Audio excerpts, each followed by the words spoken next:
Question की तरफ बढ़ें। निम्नलिखित में से कौन सा एक कोशिका में अधिक मात्रा में पाया जाने वाला अणु है? सेल आप जानते हैं, प्रोटीन, कार्बोहाइड्रेट, लिपिड, पानी, बहुत सारी चीजें आपको सेल के अंदर मिलती है। तो इनमें से बताइए कि कौन सा वाला अणु जो है सेल में सबसे ज्यादा मात्रा में पाया जाता है। बिल्कुल बेसिक बेसिक चीजें हैं, ये कोई हाई लेवल की नहीं है। इस तरह के क्वेश्चन अगर आप नहीं कर पा रहे हो तो बेटा इनको करो और इनको रिवाइज करते रहो। क्वेश्चन के माध्यम से करो, जिनको थ्योरी अच्छी नहीं लगती, क्वेश्चन के माध्यम से थ्योरी रिवीजन करना है सभी को। क्या होगा? पानी, विटामिन, कार्बोहाइड्रेट या प्रोटीन? सबसे ज्यादा पूरी सेल को ले लो, पूरी सेल में सबसे ज्यादा क्या मिलता है बेटा? पानी। चलिए आगे बढ़ते हैं नेक्स्ट क्वेश्चन की तरफ। एक जंतु के शरीर की सबसे लंबी कोशिका इनमें से कौन सी है? बहुत आसान है, सभी स्टूडेंट जो क्लास देख रहे हैं सभी को इसका आंसर आना चाहिए। Which of the following is the longest cell in the body of an animal? बिल्कुल, क्या आंसर होगा? सभी आंसर करो फटाफट से। न्यूरॉन सेल है ना। कौन सी कोशिका है सबसे लंबी वाली? मैडम न्यूरॉन होती है हमारे शरीर में, जंतु के शरीर में न्यूरॉन वाली सेल सबसे लंबी सेल है। अब अलग अलग प्रकार हैं जो आपको पता होना चाहिए। चलिए एक बार रिवाइज कर लेते हैं फटाफट से। सबसे छोटी सेल कौन सी है? सबसे छोटी कोशिका माइकोप्लाज्मा है, ठीक है। साइज याद हो ना हो कोई दिक्कत नहीं। सबसे बड़ी कोशिका अगर पूछे तो कौन सी है? दुनिया की चल रही है, ये कौन सी चल रही है बेटा? इन द वर्ल्ड, दुनिया में सबसे छोटी कोशिका माइकोप्लाज्मा। जानते हैं आप माइकोप्लाज्मा किस में आता है? सबसे छोटा जीव। लार्जेस्ट सेल किस में मिलेगी? सबसे बड़ी कोशिका किस में मिलती है? शुतुरमुर्ग के अंडे की। सबसे लंबी सेल मानव की बात करें या जंतु की बात करें तो नर्व सेल, तंत्रिका कोशिका।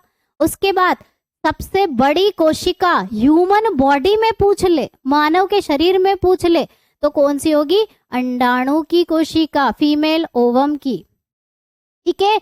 और smallest cell in the human body पूछे तो स्पर्म सेल, जिसे हम मेल गेमेट भी कहते हैं। बेटा देखो क्वेश्चन कैसे घुमाते हैं एग्जाम में, जरूरी नहीं हर बार स्पर्म ही लिखा हुआ आए, यहाँ पर ये भी लिखा आ सकता है कि नरयुग्मक या मेल गेमेट, ठीक है। तो इस तरह से पढ़ो, ये आपको पता होना चाहिए कि स्पर्म को हम मेल गैमेट कहते हैं और अंडाणु को फीमेल गैमेट कहा जाता है। नर युग्मक और मादा युग्मक, मादा युग्मक अंडाणु होता है और नर युग्मक शुक्राणु होता है। ये सबसे छोटी सेल ह्यूमन बॉडी में है।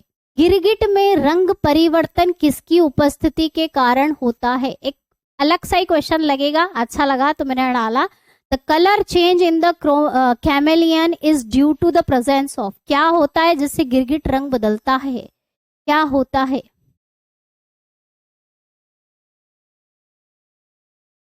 Haemoglobin, chromatophore, chlorophyll, pneumatophore. Pneumatophore तो तुम जानते हो किसको कहा जाता है?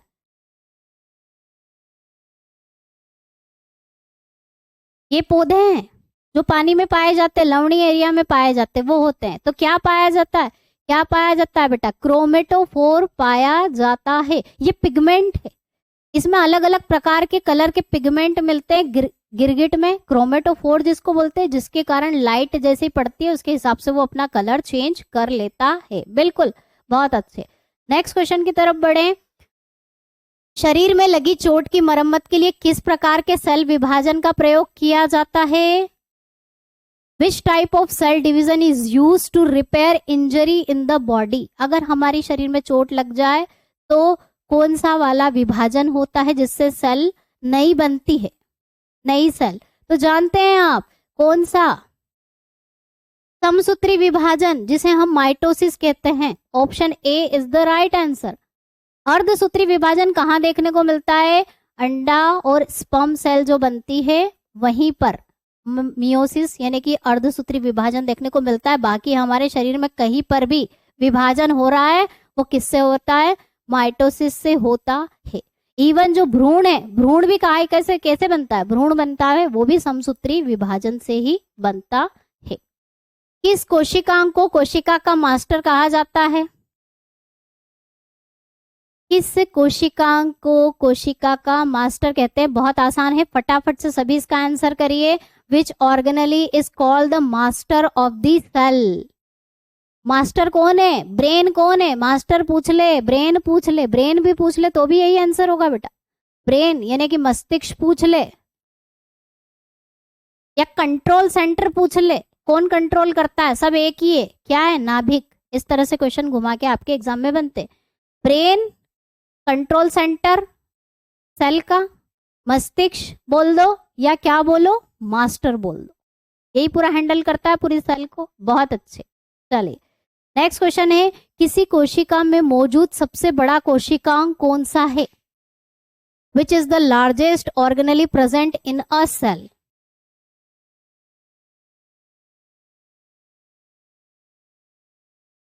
ठीक है, फटाफट से आंसर करिए।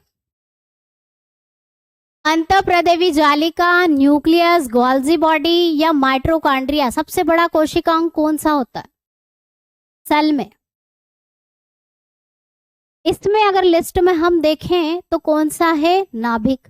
नाभिक है, सबसे बड़ा होता है नाभिक। ठीक है, नाभिक के बाद किसका नंबर आता है? एंडोप्लाज्मिक रेक्टिक्यूलम। ये हम जंतु कोशिका की बात कर रहे हैं। किसकी बात कर रहे हैं बेटा? जंतु कोशिका की बात कर रहे हैं। चलिए जरा एक बार फटाफट से देख लो कि जंतु कोशिका में सबसे बड़ा कोशिकांग कौन सा होता है? नाभिक होता है।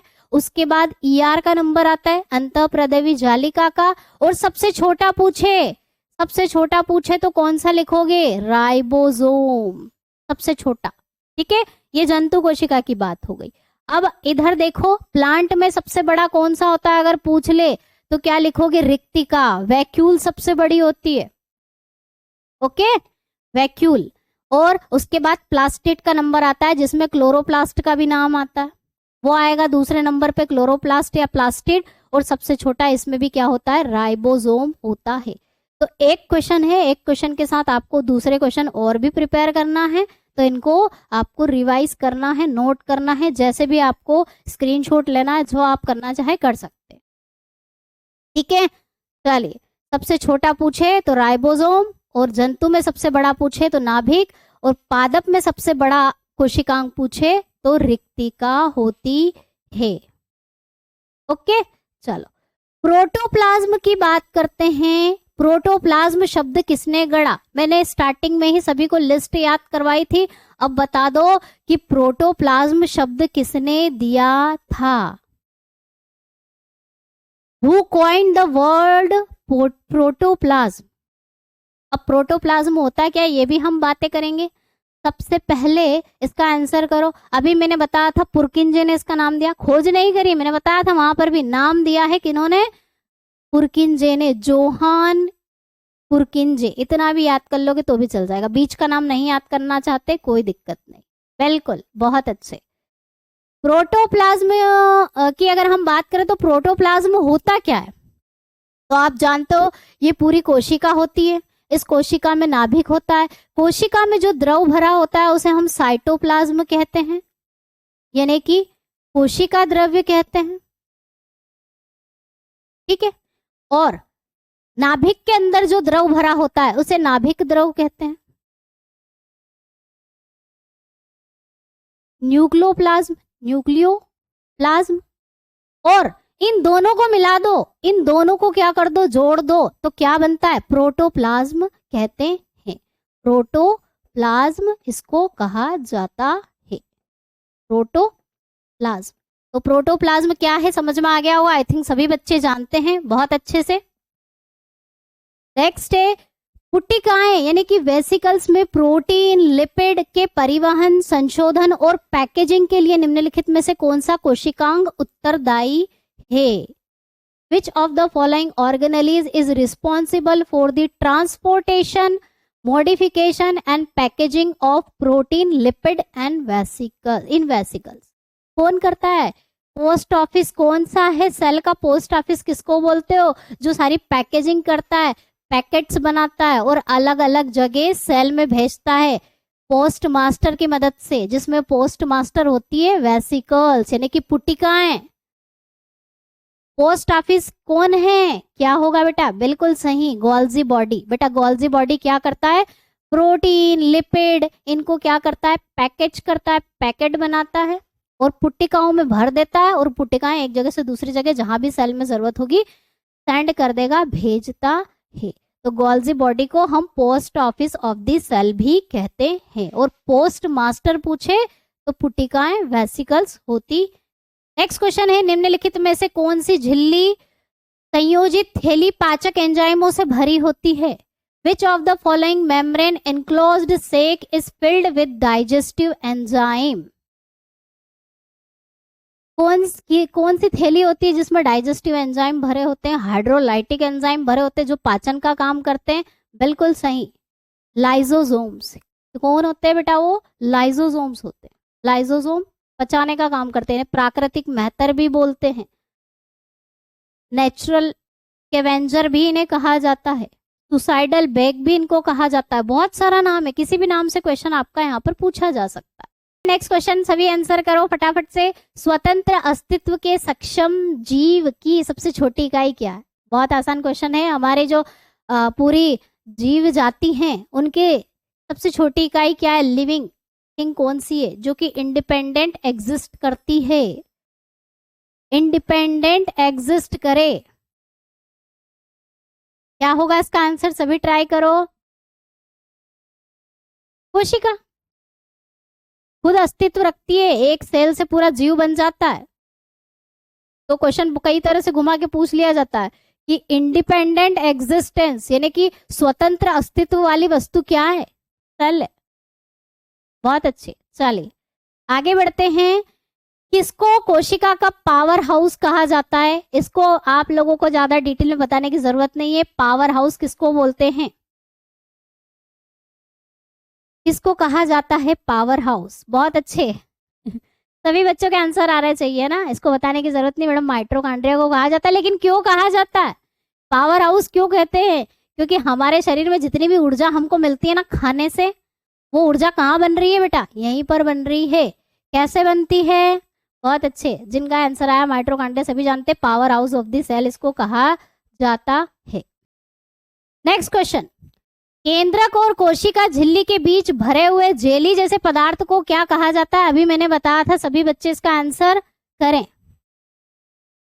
क्या होगा इसका आंसर? जेली लाइक सब्सटेंस भरा होता है सेल के अंदर, किसके बीच में? नाभिक और सेल की मेम्ब्रेन के बीच में, उसको हम क्या कहते हैं? क्या होगा आंसर बेटा?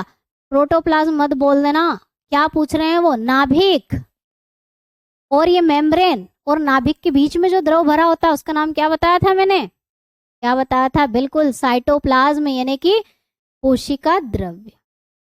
कोशिका द्रव्य, ठीक है। प्रोटोप्लाज्म तो नाभिक का भी ले लोगे और ये सेल का भी ले लोगे, उसको कहते हैं, ठीक है। चलिए, पानी की कमी के कारण कोशिका के संकुचित होकर कोशिका भित्ति से अलग हो जाने की प्रक्रिया को क्या कहा जाता है? थोड़ा सा अलग क्वेश्चन है, अलग भी हमें सीखना है।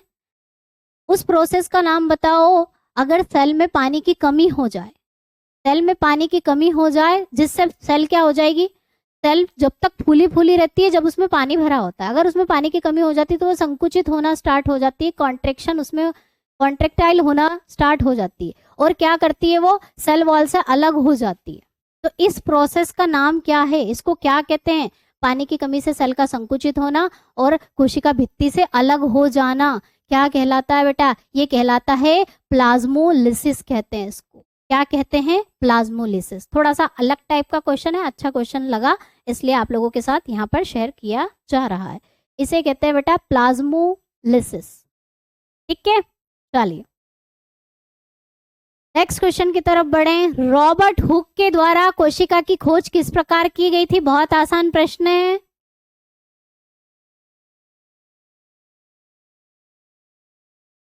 How was the cell discovered by Robert Hooke? ज्यादा सोचने की जरूरत नहीं है, फटाफट से ऑप्शन पढ़िए और आंसर करिए।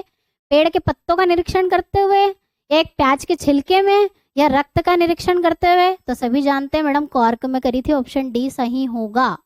क्या सही होगा? ऑप्शन डी, कार्क का निरीक्षण करते हुए, बिल्कुल। चलिए पादप कोशिकाओं की भित्तियां किससे बनी हुई होती हैं? प्लांट सेल की जो सेल वाल है बेटा, वेरी इंपॉर्टेंट क्वेश्चन, किससे बनी हुई होती है? पादप कोशिकाओं की कोशिका भित्ति किससे बनी हुई होती है? साइटोसोल, सेल्यूलोज, साइटोप्लाज्म या ग्लूकोज? सेल्यूलोज की बनी हुई होती है ना बेटा। नेक्स्ट क्वेश्चन की तरफ बढ़ते हैं। कौन सा कोशिकांग प्रकाश संश्लेषण के दौरान प्रकाश ऊर्जा का उपयोग करता है? Which cell organelle uses light energy during the photosynthesis? कहाँ होती है बेटा प्रकाश संश्लेषण की प्रक्रिया? बहुत अच्छे, जिन बच्चों के आंसर आ रहे हैं। कहाँ पर फोटोसिंथेसिस होता है? क्लोरोप्लास्ट में। इसमें क्लोरोफिल पाया जाता है, ग्रीन कलर का, हरे कलर का पिगमेंट। पौधे हरे क्यों दिखते हैं? क्लोरोफिल कहाँ होता है? क्लोरोप्लास्ट में मिलता है। और इसी को किचन ऑफ द सेल कहते हैं। कोशिका का रसोई घर भी इसको कहा जाता है। ठीक है, यहीं पर खाना बनता है पौधों का। प्रकाश संश्लेषण की प्रक्रिया यहीं होती है। जैसे हमारी ऊर्जा माइटोकॉन्ड्रिया में बनती है, पौधों की ऊर्जा कहाँ बनती है, कहाँ पर होती है? फोटोसिंथेसिस की प्रोसेस क्लोरोप्लास्ट में होती है, फोटोसिंथेसिस। ठीक है, ध्यान रखना। और लाइट एनर्जी यूज करेगी, फोटोसिंथेसिस करेगी क्लोरोप्लास्ट। बिल्कुल। चलो, क्लोरोफिल में निम्नलिखित में से कौन सा तत्व उपस्थित होता है?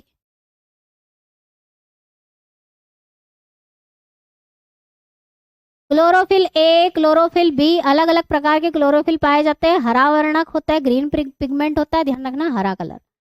Which of the following element is present in the chlorophyll? Chlorophyll में कौन से तत्व मौजूद होते हैं? अगर आपको सूत्र याद है,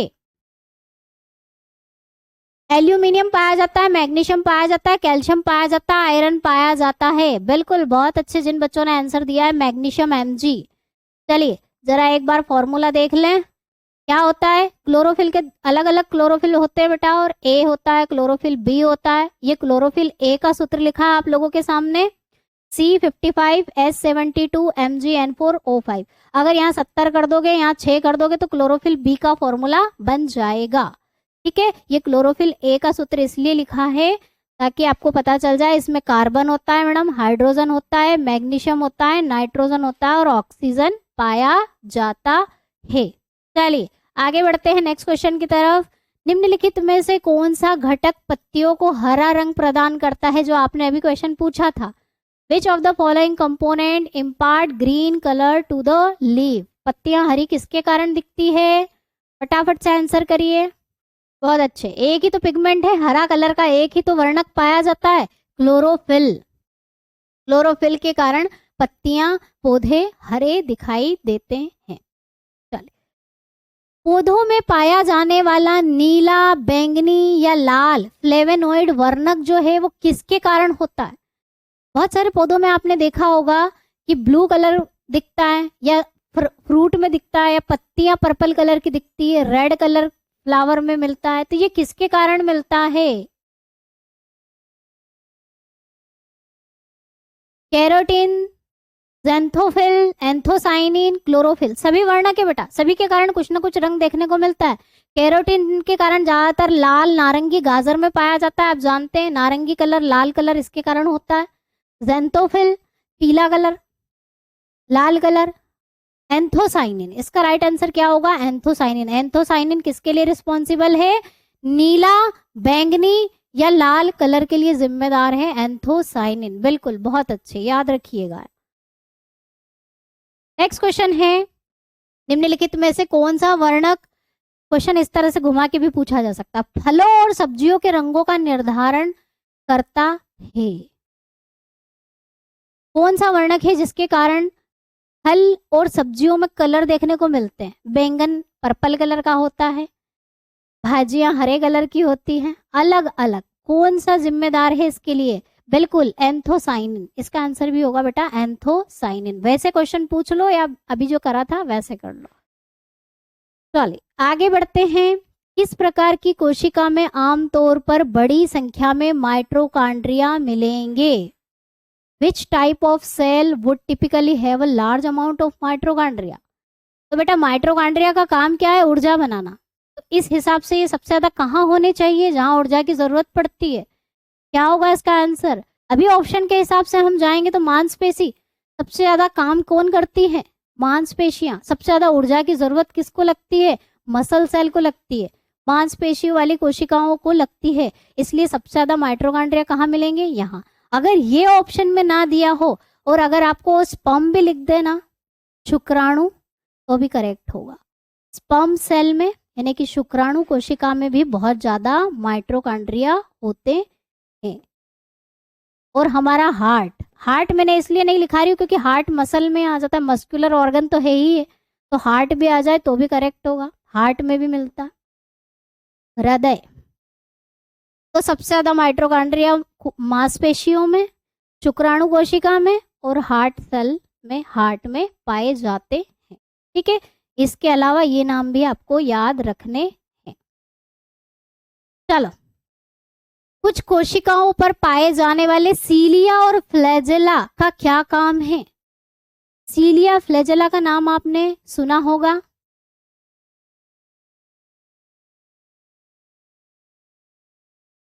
देखो, सीलिया और फ्लैजेला, फ्लैजेला क्या होता है? ये कोशिका है, कोशिका के आसपास इस तरह से हेयर लाइक स्ट्रक्चर, बाल जैसी संरचनाएं दिखाई देती है जिनको हम सीलिया बोलते हैं। ये सीलिया है, इसको क्या बोलते हैं बेटा? ये सीलिया। और फ्लैजेला कैसा दिखता है? मान लो ये सेल है और इसमें इस तरह से पूंछ जैसा जो होता है, ये फ्लैजेला होता है। Flagella, flagella, flagella. ठीक है, तो इनका काम क्या है? ये क्या करते हैं सेल में? ये सेल के बाहर आपको मिलेंगे। इनका काम है बेटा क्या?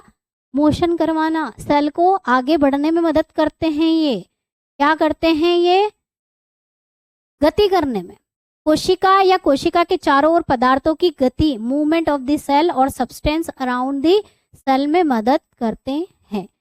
सीलिया और फ्लैजेला भी पाए जाते हैं, बहुत सारी कोशिकाओं में नहीं मिलते हैं, किसी कोशिका में मिलेंगे, किसी में नहीं मिलेंगे। लोकोमोशन, चलन, मूवमेंट, कुछ भी बोल सकते। ठीक है, यही काम है इनका, और कुछ काम नहीं है। नेक्स्ट है, मानव अंडाणु में कितने गुणसूत्र पाए जाते हैं? क्वेश्चन का आंसर देने से पहले ध्यान रख लेना क्वेश्चन क्या पूछा है ना? 23 और 46 में कंफ्यूज मत हो जाना। हाउ मेनी क्रोमोसोम्स, यहाँ पर संख्या पूछी है बेटा। सौर ऊर्जा को एटीपी में बदला जाता है किस कोशिकांग में? सोलर एनर्जी, वैसे ये क्वेश्चन हमने अभी किया, रिपीट हो गया। Solar energy is converted into ATP in which cell organelle? Solar energy क्या होगा? सौर ऊर्जा किस में बदलती है? एटीपी में। कहां पर बदलती है? किचन कौन है सेल का? प्लांट में पाया जाएगा। ऑब्वियसली सोलर एनर्जी की बात कर रहे हैं, सौर ऊर्जा की बात कर रहे हैं, तो हमारे अंदर तो नहीं, पौधों में ही होगा। तो किस में होता है? क्लोरोप्लास्ट में, हरित लवक में। माइटोकॉन्ड्रिया नहीं करना है बेटा, माइटोकॉन्ड्रिया हमारे अंदर। एटीपी का नाम सुनते ही माइटोकॉन्ड्रिया पर टिक नहीं करना है, क्वेश्चन को ध्यान से पढ़ो। Solar energy is converted into ATP, मतलब ये पौधों की बात कर रहे हैं, तो पौधों में माइटोकॉन्ड्रिया में नहीं, क्लोरोप्लास्ट में हो सोलर एनर्जी। यहाँ पर अंडाणु का पूछा है बेटा, ध्यान रखना। एग सेल का पूछा है, वो क्वेश्चन था, वो तो ठीक है, लेकिन क्रोमोसोम्स यहाँ पर पूछे हैं। हमारी बॉडी में अगर पूछते तो हम क्या लिखते? 46 लिखते, लेकिन यहाँ पर क्या बोला है? Egg cell. अब अंडाणु और शुक्राणु में कितने होते हैं? 23 होते हैं। ठीक है, आधे आधे होते हैं, ध्यान रखना। अगर एग का पूछे तो भी 23, और स्पर्म सेल का पूछे, स्पर्म सेल, सो सॉरी इसके लिए, हाँ क्वेश्चन कंप्लीट नहीं पढ़ पाई। स्पर्म सेल का पूछे तो भी 23 करना है। ठीक है, और एग का पूछे 23। क्यों मैडम? जब ये दोनों मिलते हैं, जब ये दोनों मिलते हैं तभी तो भ्रूण बनता है, और भ्रूण में कितने मिलेंगे? 46। 23 यहाँ से आएंगे, 23 यहाँ से आएंगे, और 46। ओके, ठीक है। हाँ, स्पर्म का पूछे तो भी 23 लिखना है। शुक्राणु का, शुक्राणु कोशिका, या फिर कभी कभी क्वेश्चन ऐसा भी बन जाता है कि जनन कोशिकाएं, जनन कोशिकाओं में क्रोमोसोम्स की संख्या कितनी होती है? तो 23 होती है। ओके, चलिए नेक्स्ट क्वेश्चन। उन दो कोशिकांगों के नाम बताइए जिनमें उनकी स्वयं की आनुवांशिक सामग्री होती है। Name two organelles that contain their own genetic material. कौन सी दो ऑर्गेनेलीज हैं जिनमें जेनेटिक मटेरियल खुद के होते हैं? क्या होगा इसका आंसर? माइटोकॉन्ड्रिया, लवक, endoplasmic reticulum, DNA, RNA, ribosome, Golgi body. क्या होगा इसका आंसर? तो बेटा हमारी जो सेल है, हमारी सेल में माइटोकॉन्ड्रिया होता है जिसका खुद का क्या होता है? डीएनए होता है, खुद का डीएनए होता है। हमारी जो कोशिकाएं हैं, जंतु कोशिका, वहां पर दो जगह डीएनए मिलता है, एक तो नाभिक में मिलता ही मिलता है, दूसरा माइटोकॉन्ड्रिया में भी डीएनए पाया जाता है। और पौधों की बात करें तो पौधों के जो लवक है, जैसे कि क्लोरोप्लास्ट लवक का प्रकार है, उसमें भी क्या पाया जाता है? यहाँ पर प्लास्टिड की जगह पर क्लोरोप्लास्ट भी लिखा हुआ आ सकता है। क्लोरोप्लास्ट ही क्या है? प्लास्टिड है, लवक है, हरित लवक जिसको कहते हैं। ठीक है, तो इन दोनों में खुद का जेनेटिक मटेरियल होता है, इसीलिए इनको अजीब सी कोशिकांक, वियर्ड ऑर्गेनेली के नाम से भी जाना जाता है, माइटोकॉन्ड्रिया को और लवक को भी। ये खुद से डिवाइड कर जाते हैं अपने आप से, 1 से 2, 2 से 4 हो जाते हैं, इनको किसी की जरूरत नहीं है। चलिए ओके, चलो। कौन सा कोशिकांग एक कोशिका में विष तथा दवा को निराविषीकरण करने में महत्वपूर्ण भूमिका निभाता है? Which cell organelle play an important role in detoxification poisons and drug in a cell? क्या होगा इसका answer? Golgi body, Golgi apparatus भी बोलते हैं जिसको, वैक्यूल, लाइसोसोम या चिकनी अंतःद्रवी जालिका। तो बेटा निराविषण की बात कर रही हूं मैं। निराविषण डिटॉक्सिफिकेशन का काम लाइसोसोम का नहीं है बेटा, वो तो खा जाता है, वो तो इनगल्फ कर जाता है, उसका काम साफ सफाई का है, वो सेल खाने का काम करता है। गलत मत करो। चिकनी अंतःप्रद्रवी जालिका, स्मूथ, ER, SER जिसको बोलते हैं, 2 तरह के होते हैं आप जानते हो, रफ वाला भी होता है और स्मूथ वाला भी होता है। इसका काम क्या है? इसके 2 काम हैं। ये निराविषण भी करता है, यानी कि डिटॉक्सिफिकेशन भी करता है, और साथ ही साथ क्या करता है? ये लिपिड फॉर्मेशन में भी हेल्प करता है, या फिर लाइसोसोम बनाने में भी मदद करता है। किसमें मदद करता है? लाइसोसोम। लाइसोसोम कहाँ से बनते हैं? तो एंडोप्लाज्मिक रेटिकुलम से ही बनते हैं। ठीक है, ये 2 काम इसके इंपॉर्टेंट वाले याद रख लेना, डिटॉक्सिफिकेशन करना और लाइसोसोम बनाना। ये काम है इसके, किसके? स्मूथ वाले के। रफ वाला प्रोटीन बनाने में मदद करता है। ठीक है, और लाइसोसोम तो वो सुसाइडल बैग है बेटा, वो खा जाता है, वो साफ सफाई का काम करता है। चलिए, कोशिका में नाभिक का आविष्कार किसके द्वारा किया गया? बहुत आसान क्वेश्चन है, सभी स्टूडेंट इसका आंसर करें।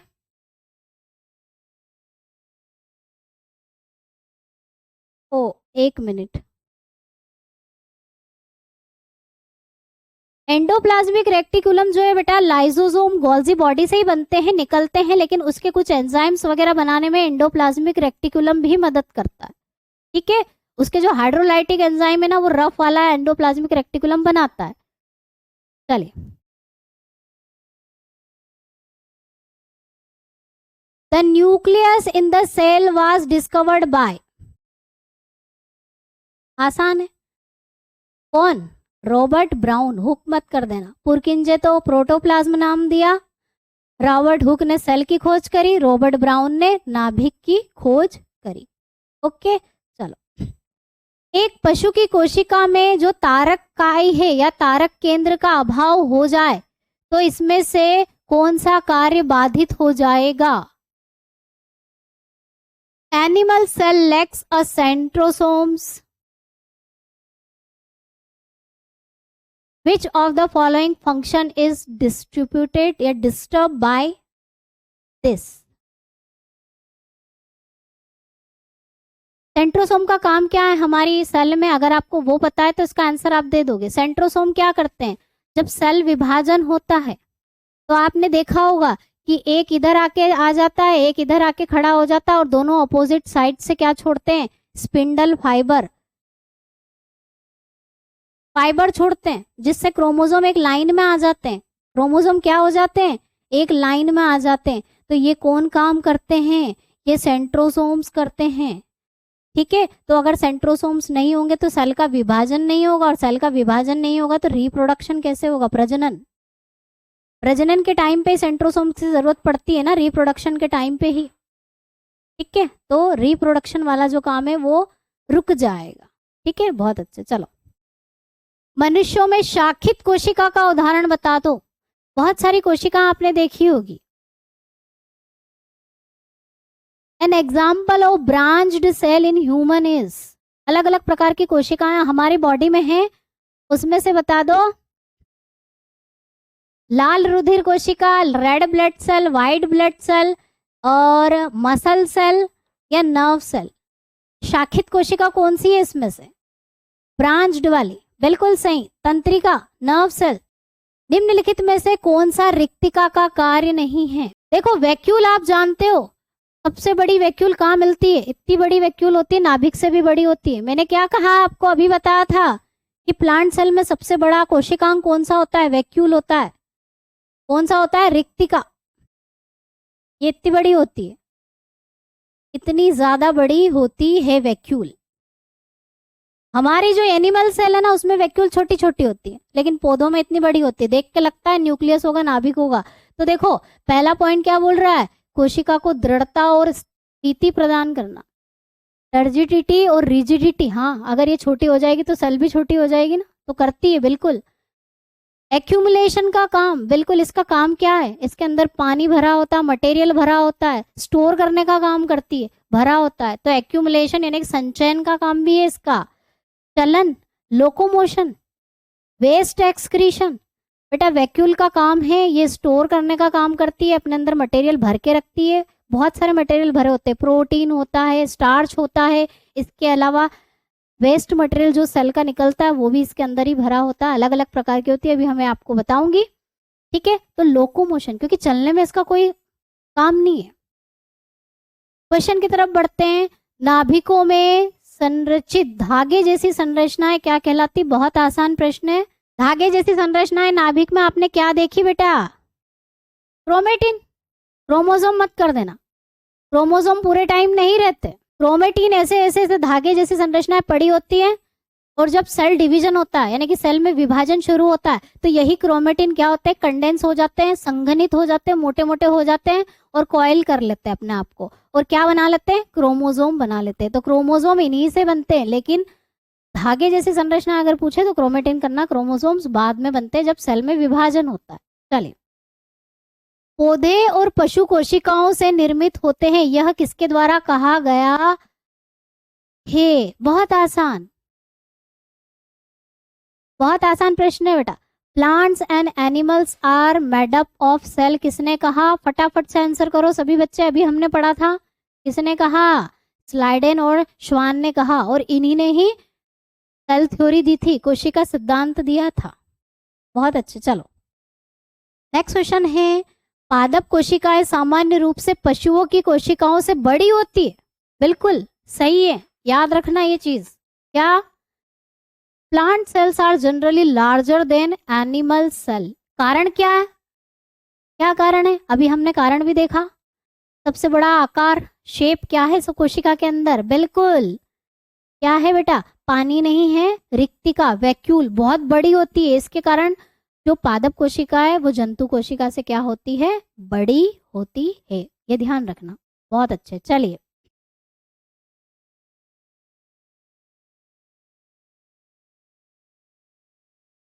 Next question. कोशिका सिद्धांत के विषय में निम्नलिखित में से कौन सा सत्य नहीं है?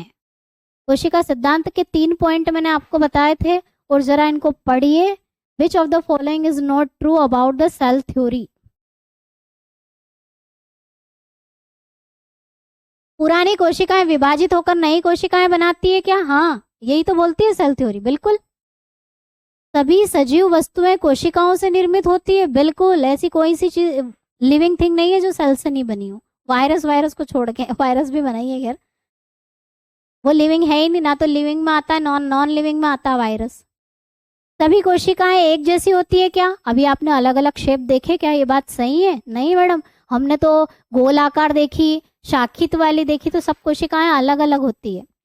ठीक है। जीव की संरचना उसकी कोशिकीय संगठन पर निर्भर करती है। बिल्कुल, जीव कैसा है उसकी कोशिका पर डिपेंड करेगा, तो ये भी करेक्ट है। और कौन सा गलत है? सभी कोशिकाएं समान आकार की नहीं होती हैं। ठीक है, कोशिकाओं का आकार किसमें मापा जाता है? The size of cell is measured in. चलिए, तो सेल को हम किसमें मापते हैं, उसके साइज को बेटा? माइक्रोन या माइक्रोमीटर, दोनों सही है। माइक्रोन या माइक्रोमीटर, दोनों सही है, दोनों सेम ही है। माइक्रोन बोल दो या माइक्रोमीटर कह दो, माइक्रोमीटर कह दो, दोनों बात सेम है। ठीक है, हाँ, मिलीमीटर नहीं, एमएम में नहीं, मिलीमीटर तो एमएम हो जाएगा बेटा, इसको बोलते हैं मिलीमीटर का मतलब होता है एमएम। ठीक है, तो कंफ्यूज मत हो, माइक्रोमीटर को ऐसे लिखते हैं, या तो ऐसे लिखा हुआ आ जाएगा, ऐसे लिखा हुआ आ जाएगा, या ऐसे लिखा हुआ आ जाएगा। आगे बढ़ते, कोशिका का अजीवित भाग निम्नलिखित में से कौन सा है? मैंने अभी आपको बताया। विच of the following is non living? Non living part मैंने अभी बताया, अजीवित भाग कोशिका का क्या है बेटा? Cell wall. जिन्होंने ध्यान से पढ़ा होगा, जिनका ध्यान इधर बोर्ड पर है, वो इसका आंसर बिल्कुल करेक्ट कर रहे हैं। कोशिका भित्ति, ध्यान रखिएगा बेटा, कोशिका भित्ति अजीवित भाग है, प्लाज्मा मेम्ब्रेन नहीं है, ध्यान रखना, इसमें और इसमें कंफ्यूज मत हो जाना। प्रोटोप्लाज्म भी जीवित है, न्यूक्लियस भी जीवित है, सब जीवित है, कोशिका भित्ति। चलिए, कोशिका झिल्ली के निर्माण के लिए आवश्यक प्रोटीन और लिपिड निम्न किसके द्वारा निर्मित होते हैं? प्रोटीन और lipid, formation of the cell membrane. तो सेल मेम्ब्रेन, डायरेक्टली क्वेश्चन ऐसा पूछा जा सकता है, या ऐसे भी पूछ सकते हैं कि जो कोशिका झिल्ली है उसको कौन बनाने में मदद करता है? कौन सा कोशिकांग? क्या होगा? अंतःप्रदेवी जालिका, गोल्जी अपैरेटस, माइटोकॉन्ड्रिया तो ऊर्जा बनाता है, प्लाज्मा मेम्ब्रेन को खुद को ही बनाना है, तो क्या होगा? बिल्कुल एंडोप्लाज्मिक रेक्टिक्यूलम। अंतःप्रदेवी जालिका का काम क्या है? प्रोटीन बनाने में, प्रोटीन की पैकेजिंग करने में, फोल्डिंग करने में, ये 3 काम होते हैं ER के। ठीक है, चलिए, और आप जानते हो ER सिंगल मेम्ब्रेन है, ये भी ध्यान रखना। और एक और बात, ER के अंदर कुछ खाली जगह मिलती है, उसको ल्यूमेन कहते हैं, ये भी ध्यान रखिए। चलो, निम्नलिखित में से कौन सा एक दृढ़ निर्जीव मुक्त रूप से पारगम्य तथा मुख्य रूप से सेल्यूलोज की बनी हुई होती है? बहुत आसान प्रश्न है। Which of the following is a non-living, freely permeable and composed mainly of cellulose? अभी हमने पढ़ा बेटा, कोशिका भित्ति सेल वॉल बनी होती है। बिल्कुल, बहुत अच्छे जिन बच्चों के आंसर आ रहे हैं, ऑप्शन बी। सुरेंद्र, अजीत, बिरजू, बहुत अच्छे। चलिए, अगला क्वेश्चन है, निम्नलिखित में से किस कोशिकांग से राइबोसोम जुड़ा होता है? राइबोसोम कहाँ पर रहे, कहाँ मिलता है? वैसे बहुत जगह मिलता है, लेकिन कौन से कोशिकांग से अटैच रहता है, जुड़ा रहता है? बिल्कुल, किससे जुड़ा हुआ होता है? कहाँ चिपके होते हैं राइबोसोम? बेटा माइटोकॉन्ड्रिया के अंदर होते हैं, माइटोकॉन्ड्रिया के अंदर राइबोसोम मिलते हैं, DNA मिलता है, राइबोसोम्स भी मिलते हैं, लेकिन अटैच किससे? अटैच पूछा है, तो अटैच किससे हैं? अंतःप्रदेवी जालिका एंडोप्लाज्मिक रेटिक्यूलम से अटैच रहते हैं। आपने देखा होगा खुरदुरी वाली, कौन सी? खुरदुरी वाली अंतःप्रदेवी जालिका, रफ एंडोप्लाज्मिक रेटिक्यूलम। ठीक है, चलिए, अगला क्वेश्चन है, निम्न में से कौन सी एक यूकैरियोटिक कोशिका नहीं है? इंपॉर्टेंट,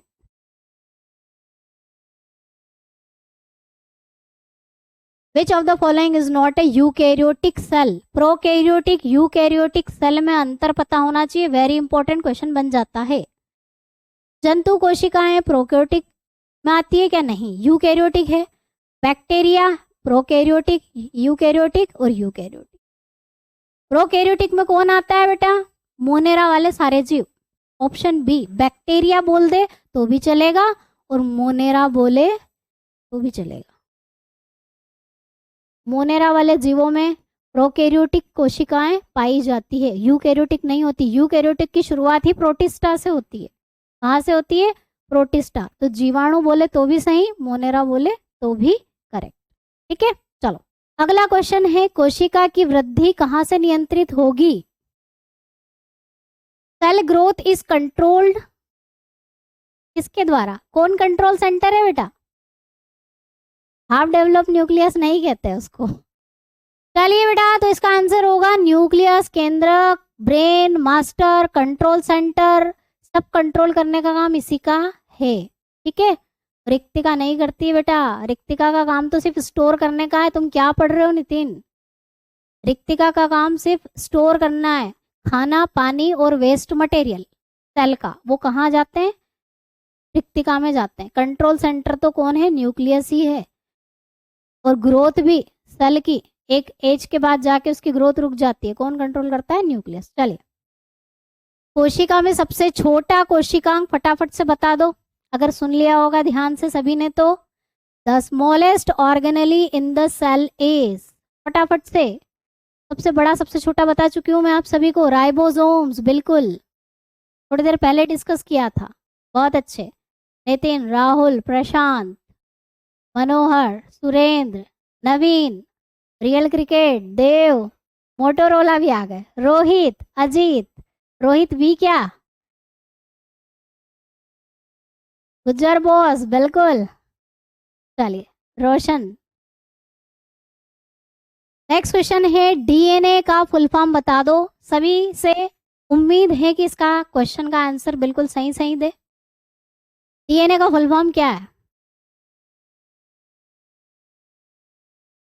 बिल्कुल, D oxy ribo nucleic acid. और आरएनए में से डीऑक्सी हटा दो, ribo nucleic acid. Ribo nucleic acid इसका होता है और इसका डीऑक्सी राइबो न्यूक्लिक एसिड होता।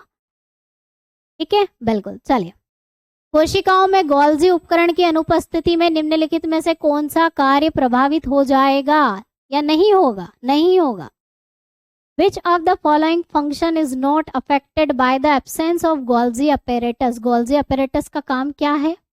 सेल में बहुत सारे सिक्रेशन, स्त्रावण करने का काम करता है। बहुत सारी चीजें सिक्रेट कर करके किसमें भर भर के छोड़ता है? पोस्ट ऑफिस है तो सेल में, तो सेल सिक्रेशन करता है, स्त्रावण करता है। लाइजोसोम के निर्माण में इसी से टपकते हैं, हालांकि ईआर भी मदद करते हैं लेकिन टपकते यहीं से हैं। ठीक है, कोशिका की भित्ति का निर्माण करने में मदद करेंगे, बिल्कुल। कोशिका बनने के लिए जो प्रोटीन और लिपिड्स है वो कहाँ से मिलते हैं? यहीं से ट्रांसफर करेगा, पोस्ट ऑफिस से ही जाएंगे।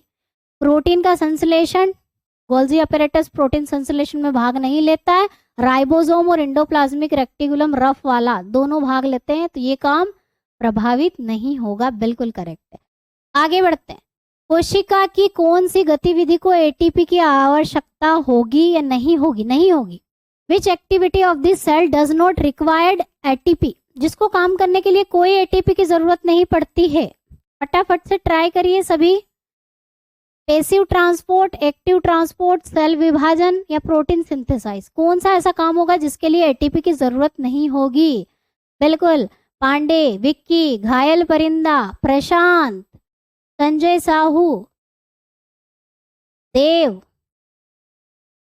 जिन बच्चों का, मनोहर, जिन बच्चों का भी आंसर आया है पैसिव ट्रांसपोर्ट बेटा, निष्क्रिय अभिगमन क्या होता है मैडम ये? चलिए इसके बारे में बात करते हैं कि निष्क्रिय गमन और सक्रिय गमन क्या चीज होती है। सेल में होता है, सेल में चीजें आप बाहर आ जा सकती है ना, मटेरियल अंदर भी आते हैं और अंदर से बाहर भी जाते हैं। तो कैसे जाते हैं उसी को ही बोलते हैं अभिगमन, ट्रांसपोर्टेशन। तो दो तरह का होता है, एक्टिव और पैसिव वाला। कवक में कोशिका भित्ति मुख्यतः किसकी बनी होती है? फटाफट से बताओ आंसर, अभी हाल ही मैंने बताया था। सेल्यूलोज, म्यूसिन, काइटिन या ग्लाइकोजन, किसकी बनी होती है कवक की कोशिका भित्ति? बहुत अच्छे, काइटिन की बनी होती है। ज्यादा टाइम वेस्ट नहीं करते हुए आगे बढ़ते हैं। Option C is the right answer. चलिए, तारक केंद्र का कार्य बता दो फटाफट से। सेंट्रियोल का काम क्या है? What is the function of centriole? क्या करता है ये? सर्कु रेशा का निर्माण करता है। लैन काय का निर्माण बेटा, लैन काय का तो गोल्जी बॉडी करती है। कोशिका भित्ति का निर्माण में कौन भाग लेता है? अभी हमने देखा था कौन बनाता है कोशिका भित्ति। फॉर्मेशन ऑफ फूड वैक्यूल्स, ये सब कहाँ से बनती है? गोल्जी बॉडी से बनती है। स्पिंडल फाइबर, स्पिंडल फाइबर मैंने अभी बताया था, जो खींच के क्रोमोसोम को एक लाइन में जमा देते हैं सेल विभाजन के दौरान। चलिए नेक्स्ट क्वेश्चन है, मानव शरीर के उस अंग का नाम बताना है जिसमें कोशिकाएं निरंतर प्रतिस्थापित होती है। कौन सा ऐसा भाग है हमारे बॉडी में जहां पर कोशिकाएं प्रतिस्थापित होती हैं? ब्रेन में? ब्रेन में तो चांस ही नहीं है, एक बार भी नहीं होगी। स्किन, चोट लग जाती है ठीक हो जाती है, स्किन। इसके अलावा लीवर, लीवर भी इसका एग्जाम्पल हो सकता है। त्वचा में और लीवर में, लीवर भी अपने आप को रीजनरेटिव पावर बहुत ज़्यादा है, रीजनरेट कर लेता है बहुत जल्दी से। लेकिन स्किन ऐसी है जहां पर सेल का प्रतिस्थापन, खराब हुई फटाफट से दूसरी बन जाती है, चोट लगती है, क्लोटिंग हो जाती है, चोट ठीक हो जाती है कुछ दिनों में। बिल्कुल। चलो, प्लाज्मा झिल्ली है, प्लाज्मा मेम्ब्रेन क्या है? पारगम्य है, अर्ध पारगम्य है, आंशिक रूप से पारगम्य या पूर्ण पारगम्य है, क्या है? सभी जानते हैं, दो तरह की तो होती है लेयर। सेल वॉल पूरी तरह से पारगम्य होती है, सेल वॉल कोशिका भित्ति, और सेल जो मेम्ब्रेन है इसको सेल मेम्ब्रेन या प्लाज्मा मेम्ब्रेन भी बोलते हैं, दोनों नाम है इसके। ये सेमी परमिएबल होती है, अर्ध पारगम्य होती है, कुछ चीजों को निकल जाने देती है अपने अंदर से और कुछ चीजों को नहीं निकलने देती है। ठीक है, बिल्कुल। चलिए आगे बढ़े हैं। विभिन्न घटक जो जेली प्रकार के पादपों में कोशिका झिल्ली और केंद्रक के बीच में उपस्थित रहते हैं उनको क्या कहते हैं? क्वेश्चन को ध्यान से पढ़ना। Various constituents which are present between the cell membrane और न्यूक्लियस। सब्सटेंस पूछा है, मटेरियल नहीं पूछा है ना। हाँ, सब्सटेंस ही बोल सकते हैं। ऑप्शन के हिसाब से आंसर करना। क्या मिलता है? दो चीजें मिलती है मैडम, एक तो ऑर्गेनेलीज मिलती है और दूसरा साइटोप्लाज्म मिलता है। तो साइटोप्लाज्म का यहाँ पर ऑप्शन है नहीं, कोशिका द्रव्य का, तो कोशिकांग क्या मिलते हैं? कोशिकांग मिलते हैं ना। क्रोमोसोम तो नाभिक में मिलता है, केंद्रक केंद्रिका नाभिक में मिलती है और ये भी नाभिक में मिलता है। क्या पूछा है? सेल मेम्ब्रेन और न्यूक्लियस। न्यूक्लियस और सेल मेम्ब्रेन के बीच में क्या है इनमें से? ये सारी चीजें, ये भी नाभिक में मिलती है, ये भी नाभिक में, ये भी नाभिक में मिलता है। ये कहाँ मिलेगा? यहाँ ऑर्गेनेलीज मिलती है ना, कोशिका, माइटोकॉन्ड्रिया, राइबोसोम, गोल्जी बॉडी, सब ऑप्शन ए होगा ना राइट आंसर। चलिए, बहुत अच्छे। गुणसूत्र किसके बने होते हैं? अच्छा क्वेश्चन है। गुणसूत्र किसके बने होते हैं? डीएनए के, डीएनए और प्रोटीन के, या सिर्फ प्रोटीन के, या सिर्फ आरएनए के? ट्राई करो आंसर, क्या होगा? डीएनए और प्रोटीन, और प्रोटीन में भी कौन से प्रोटीन, उनका नाम भी याद रख लेना, कभी कभी नाम से भी दे देते हैं, हिस्टामिन और नॉन हिस्टामिन। ठीक है, प्रोटीनों के नाम है ये, हिस्टामिन एंड नॉन हिस्टामिन, बिना हिस्टामिन और हिस्टामिन वाले प्रोटीन, और डीएनए का बना होता है गुणसूत्र, क्रोमोसोम। बिल्कुल। चलो, निम्न में से कौन सा कोशिकांग झिल्ली रहित है? Mitochondria, ribosome, spirosome, lysosome. क्या होता है? बिना मेम्ब्रेन वाला। बहुत अच्छे, वेरी गुड, राइबोसोम। माइटोकॉन्ड्रिया में दो होती है, इसमें एक होती है और इसमें भी एक होती है। अब मैडम ये क्या चीज है? स्पिरोसोम्स क्या होते हैं? तो चलो थोड़ा सा इंट्रोडक्शन ले लो तुम्हारी जानकारी के लिए। स्पिरोसोम्स क्या होते हैं? स्फेरोसोम्स जो होते हैं प्लांट में, सेल में मिलते हैं, पादप कोशिका में पाए जाते हैं। ये इनका काम क्या है? लिपिड बनाना और उनको स्टोर करने का काम होता है। ठीक है, और सिंगल मेम्ब्रेन वाले होते हैं, एकल झिल्ली के होते हैं। जिनको स्फेरोसोम्स के बारे में थोड़ा सा पता करना है वो ये पादप कोशिका में मिलेंगे, लिपिड बनाएंगे और स्टोर करेंगे, और सिंगल मेम्ब्रेन के होते हैं। चलो नेक्स्ट क्वेश्चन की तरफ। Nucleic acid made up of, या फिर इसकी जगह पे डीएनए, आरएनए भी पूछा जा सकता है। डीएनए किसका बना होता है? Nucleic acids. न्यूक्लिक एसिड्स का मतलब DNA, RNA. Ribo nucleic acid, deoxy ribo nucleic acid किसके बने होते हैं बेटा? वेरी इंपॉर्टेंट क्वेश्चन है ये भी। न्यूक्लियोटाइड के बने होते हैं। किसके बने होते हैं? न्यूक्लियोटाइड के, याद रखना। बहुत अच्छे, जिन बच्चों का आंसर आया है ऑप्शन ए है ना, अमीनो एसिड के नहीं, न्यूक्लियोटाइड के बने होते हैं। चलिए निम्न में से कौन सा अंगक लाइसोसोम के निर्माण में भाग लेता है? अभी कितनी बार डिस्कस कर चुके हैं। Endoplasmic reticulum, Golgi apparatus, mitochondria या ए और बी दोनों? क्या आंसर होगा बेटा इसका? लाइसोसोम बनाने में कौन कौन भाग लेते हैं? तो आपको गोल्जी बॉडी का तो पता है, यहीं से टपकते हैं, ऐसी बूंद के रूप में निकलते हैं, टपकते हैं गोल्जी बॉडी से, ठीक है, ओके। लेकिन इसका भी काम है, तो आंसर होगा ऑप्शन डी। इसका क्या काम है? तो तुम जानते हो लाइसोसोम में हाइड्रोलाइटिक एंजाइम होते हैं, वो एंजाइम बनाने का काम इसका है। ये क्या बनाता है? इसके एंजाइम बनाता है। पाचक रस जिसको बोलते हैं ना, जिससे पचा जाता है, वही तो पचाते हैं। हाइड्रोलाइटिक एंजाइम जो होते हैं वो यहाँ बनते हैं। इसका स्ट्रक्चर गोल्जी एपेरेटस में बनके टपकता है, ठीक है। चलो, क्रेब्स चक्र कहाँ पर संपूर्ण होता है? सभी जानते होंगे, क्रेब्स साइकिल, अगर नाम सुना है तो। क्रेब्स प्रक्रिया, क्रेब्स साइकिल, भले ही से डिटेल में मत पढ़ो, क्रेब्स साइकिल पढ़ने की जरूरत नहीं है, लेकिन इतना याद रखो, माइटोकॉन्ड्रिया में ऊर्जा बनाती है ना। वो जो हम बोलते हैं ना कि मैडम माइटोकॉन्ड्रिया में 36 एटीपी बनती है, 36 एटीपी बनती है, तो वो जो 36 एटीपी बनती है वो कहाँ बनती है? माइटोकॉन्ड्रिया में बनती है। और किस चक्र के दौरान बनती है? क्रेब्स चक्र के दौरान बनती है, बिल्कुल। चलिए, बहुत अच्छे। जिस प्रकार कोशिका द्रव्य के विभाजन को साइटोकाइनेसिस कहते हैं, ध्यान रखना, कोशिका द्रव्य का जब विभाजन होता है तो उसे साइटोकाइनेसिस बोलते हैं। नाभिक के विभाजन को क्या कहोगे? डिवीजन ऑफ न्यूक्लियस क्या कहलाता है बेटा? क्या कहलाता है? नाभिक को कैरियो बोलते हैं, ध्यान रखना, नाभिक का एक और नाम है कैरियो, अलग लैंग्वेज में कैरियो, ठीक है। तो कैरियो काइनेसिस कहते हैं। Option D is the right answer, बिल्कुल। चलिए, विच ऑर्गेनेल डज असेंबल राइबोसोम्स? कौन सा अंगक राइबोसोम का संयोजन करता है?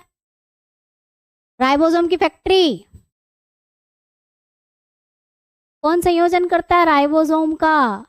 राइबोसोम को कौन इकट्ठा करता है, या फिर कौन राइबोसोम बनाने का काम करता है? कहाँ से शुरुआत होती है? केंद्रिका, वो नाभिक के अंदर एक छोटा सा बोल जैसा स्ट्रक्चर होता है ना, उसे बोलते हैं केंद्रिका न्यूक्लियोलस, वो करती है, बिल्कुल, बहुत अच्छे। चलिए, एंडोप्लाज्मिक रेटिकुलम सबसे ज्यादा कहाँ मिलेंगे बेटा?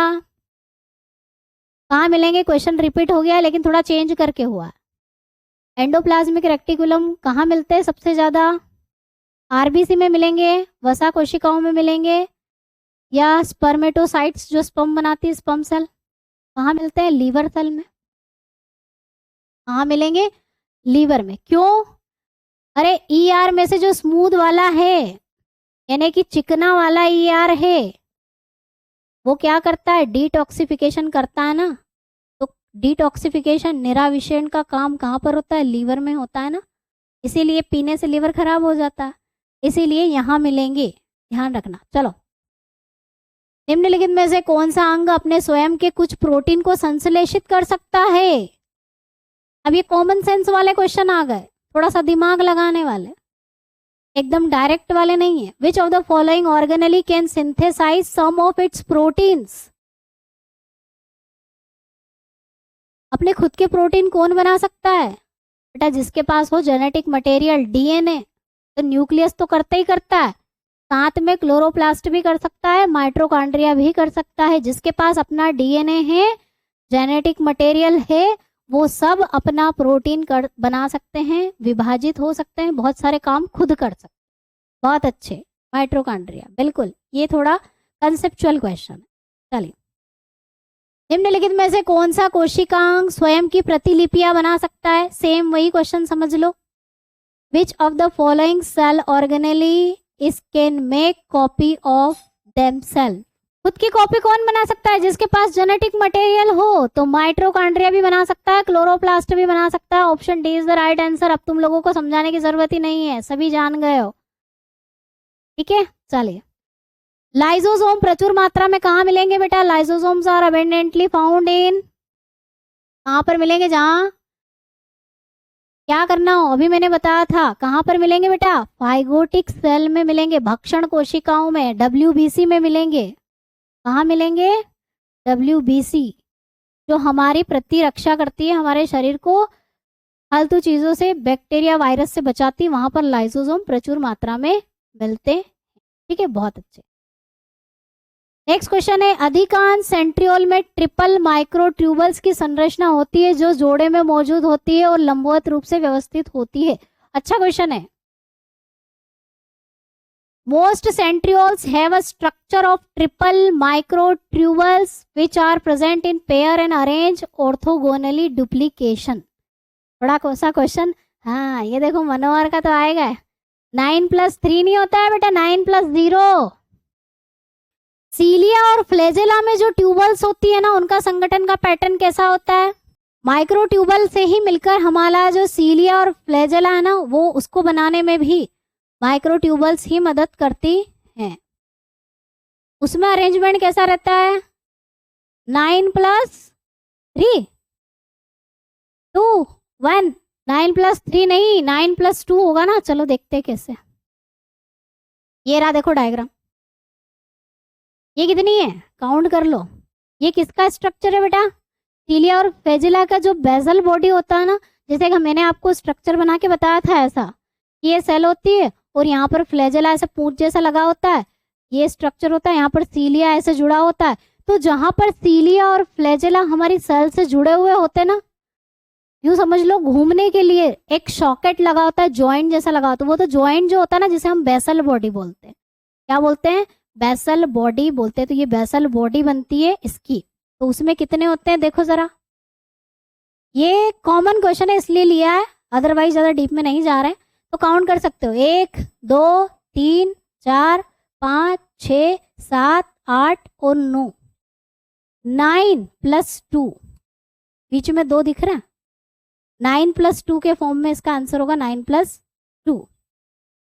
नेक्स्ट क्वेश्चन है, गोल्जी उपकरण में मौजूद चपटी झिल्ली से घिरी थैलियों के किस नाम से जाना जाता है। अभी हमने स्ट्रक्चर देखा था, गोल्जी अपैरेटस का flat membrane enclosed sacs present in the Golgi apparatus. वो ऐसी चपटी थैलियां जो गोल्जी अपैरेटस में ऊपर से चपटी दिखती है, उनको हम क्या बोलते हैं, क्या कहते हैं, लेमिना, क्रिस्टी, सिस्टर्ना या स्ट्रोमा, क्या बोलते हैं।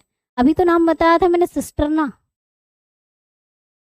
ये देखो, ये सिस्टर्नी चपटी संरचना है। ठीक है, सारे इंपॉर्टेंट, वन शॉट है ये साल का, सारा साल आपको इसी से रिवाइज करना है बेटा। 7.5 माइक्रोमीटर का इसका व्यास होता है, इतना इंपॉर्टेंट नहीं है, अब याद रखना चाहे तो कर सकते हैं। आगे बात करें, स्तनधारियों की यकृत में निम्नलिखित में से कौन सी कोशिकाएं पाई जाती है। Which of the following cell are found in the liver of the mammals. हमारे लीवर में कौन कौन सी कोशिकाएं मिलती है, पुरकिंजे, माइक्रोगिलियल, कुफर या सेंसरी, कौन सी वाली मिलती है, कौन सी कोशिकाएं। 2 तरह की कोशिकाओं के नाम याद रखना है, एक तो कुफर कोशिकाएं मिलती हैं और दूसरी हिपैटिक सेल है ना, हिपैटिक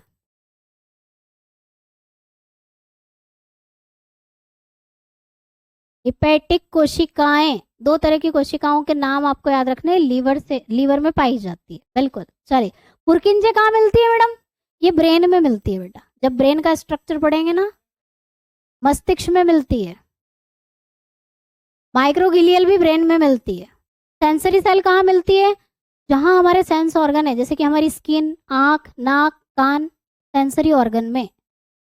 संवेदी अंगों में यही वाली कोशिकाएं ज्यादातर मिलती है, संवेदी अंग। ठीक है, चलिए। निम्नलिखित में से कौन सा कोशिका अंगक कोशिका के अंदर परिवहन के लिए मार्ग और निर्माण सतह दोनों के रूप में कार्य करता है। Which of the following cell organelle function both as a pathway for intracellular transport and manufacturing surface. क्या होगा इसका answer, traffic police traffic police या post office, traffic. Endoplasmic reticulum पे जाएं या गोल्जी अपैरेटस पे जाएं। मैन्युफैक्चरिंग सरफेस की भी बात कर रहे हैं, बनना और ट्रांसपोर्ट करना पाथवे, तो बेटा माइट्रो इस पे जाएंगे, एंडोप्लाज्मिक रेक्टिकुलम इसका आंसर होगा। चलो, माइट्रोकॉन्ड्रिया इनमें से किसमें नहीं पाया जाएगा, बता दो फटाफट से। प्रोकैरियोटिक यूकैरियोटिक अंतर पढ़ चुके हैं।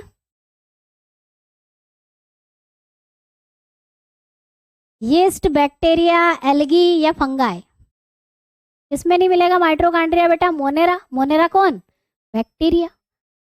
ठीक है, तो इस तरह से क्वेश्चन बनाने बताने आने चाहिए। चलिए, पोलिसोम के राइबोसोम की क्या भूमिका है? What is the role of ribosome of polysome? Polysome क्या होता है? थोड़ा सा एक नया शब्द है इसलिए क्वेश्चन ले लिया। पोलिसोम क्या है? पोलिसोम में राइबोसोम की भूमिका क्या है? पोलिसोम में राइबोसोम की क्या भूमिका है? एमआरएनए को प्रोटीन में बदलता है। कैसे मैडम? आज आपको प्रोटीन बनाना सिखाते हैं, कैसे बनता है, ताकि क्वेश्चन आए तो कर दो। पोलिसोम क्या होते हैं वो भी बताती हूँ। देखो, न्यूक्लियस में क्या पाया जाता है? डीएनए, जेनेटिक मटेरियल होता है ना? तो वो डीएनए ऐसा होता है जिसे हम क्या बोलते हैं? Double stranded. ठीक है, लेकिन जब इससे प्रोटीन बनना होता है तो ये डीएनए ऐसा हो जाएगा और न्यूक्लियस से ऐसा बाहर निकलेगा, और जो राइबोसोम बाहर पड़े हुए हैं वो इससे आके चिपक जाते हैं। राइबोसोम क्या करते हैं? देखो बेटा, डीएनए में क्या है? डीएनए में जेनेटिक कोड होता है, प्रोटीन बनाने के लिए जानकारी होती है।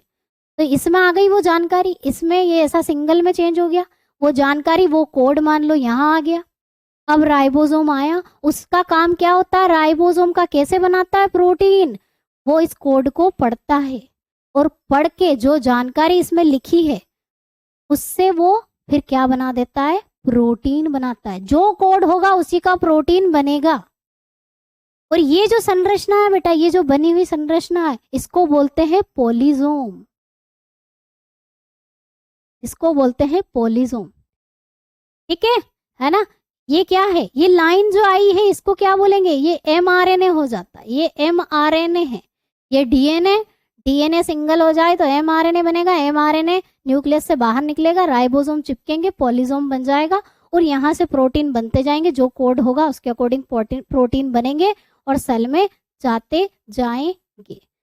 पादप कोशिका में मुख्य रूप से कोशिकांग होते हैं जिनमें स्टार्च, तेल और प्रोटीन संग्रहित होते हैं।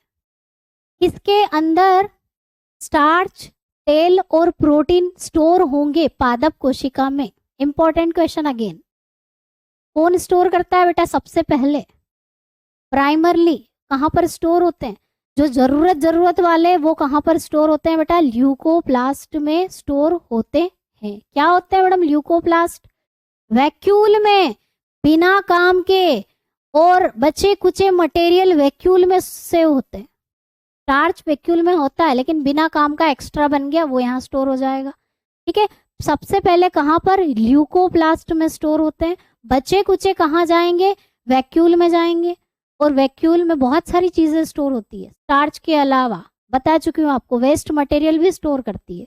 तो आंसर जाएगा सी पर। कंफ्यूज नहीं होना, अच्छा क्वेश्चन है इसलिए। चलो, अमीबा अपना भोजन किस प्रक्रिया से प्राप्त करता है? Amoebae acquires its food through the process of, आपने देखा होगा अमीबा अपना आकार चेंज कर लेता है और जहां खाना हो उसके अपनी सेल के अंदर ले लेता है। इस प्रोसेस का क्या नाम है? इसको क्या बोलते हैं बेटा? एंडोसाइटोसिस। बिल्कुल, एंडोसाइटोसिस क्या है मैडम? चलिए, ये अमीबा है।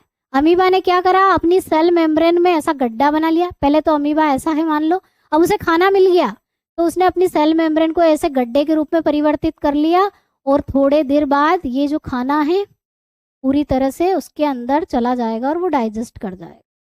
इस प्रोसेस को बोलते हैं क्या? एंडोसाइटोसिस कहा जाता है। सूडोपोडिया जो है, हाँ, वही मदद करते हैं खाने को पकड़ने में और चलने में। चलिए इस क्वेश्चन का आंसर करिए। Protein and lipids are required for cell membrane. कौन बनाता है प्रोटीन और लिपिड? प्रोटीन और लिपिड किसके द्वारा बनते हैं? फटाफट से आंसर करो।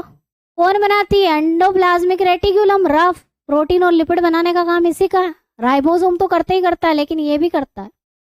माइटोकॉन्ड्रिया का नाम मत बोल देना तुम लोग, गलत सलत मत पढ़ो। ऊर्जा बनाता है ये। सेल मेम्ब्रेन के लिए प्रोटीन और लिपिड कहाँ से आते हैं? ईआर के पास से आते हैं। चलिए नेक्स्ट क्वेश्चन है, सिल्वर नाइट्रेट का घोल किसी एक के अध्ययन में इस्तेमाल होता है। ये क्वेश्चन कहीं पढ़ा है, पूछा हुआ है, इसलिए मैंने ले लिया।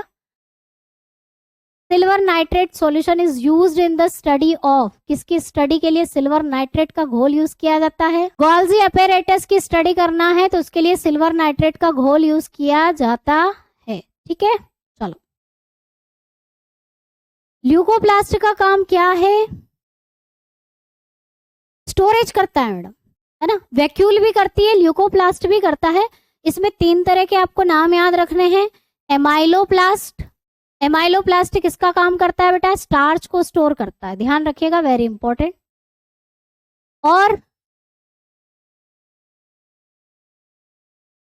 एलेरुओप्लास्ट जो होता है, एलेरुओप्लास्ट, ये क्या स्टोर करता है? प्रोटीन का स्टोरेज करता है, प्रोटीन स्टोर करने का काम करता है। और एलाइओप्लास्ट, एलाइओप्लास्ट क्या स्टोर करता है? वसा का भंडारण करता है। तीनों ल्यूकोप्लास्ट के उदाहरण हैं।